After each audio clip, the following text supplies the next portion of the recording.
Play অফের হিসাব আগেই শেষ হয়ে গিয়েছিল লখনৌ সুপার জায়ান্টসের। তবে একটা হিসাব বাকি ছিল মিচেল মার্শের। নিজেকে 22 গজের ত্রাস হিসেবে আরো একবার প্রমাণ করার ভূত চেপেছিল ঘাড়ে। তাই তো কেবল নিয়ম রক্ষার ম্যাচে নেমেই চেন্নাই সুপার কিংসের বিপক্ষে ঝলসে উঠল তার তরবারি। 188 রানের লক্ষ্যকে একেবারে সহজ বলা যায় না, কিন্তু ঋতুরাজ গাইকোয়াড়ের সিএসকের হাত থেকে পাওয়ার প্লের মধ্যেই ম্যাচ বের করে ফেলেন মার্শ। শুরুর 6 ওভারেই তার ব্যাট থেকে আসে 57 রান। মার্শের ব্যাট কতটা ধারালো ছিল তা বুঝতে গেলে স্কোর কার্ডের দিকে তাকালেই হয়। 32 বলে মাত্র 36 রান করে যখন অন্য ওপেনার জশ ইংলিশ প্যাভিলিয়নের পথ ধরেন, তার আগেই 135 রান এসে গেছে লখনৌয়ের। 94% চিনিযুক্ত অরেঞ্জ ড্রিঙ্কস না, নিন জিরো ক্যাল অরেঞ্জ ড্রিঙ্ক পাউডার।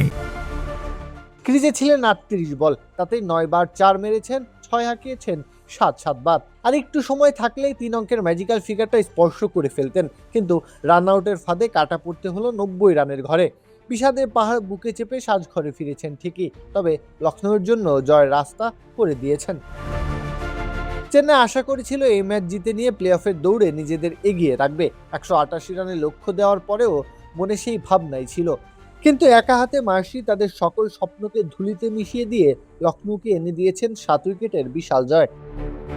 প্রত্যাহার কাব্য, খেলা 71।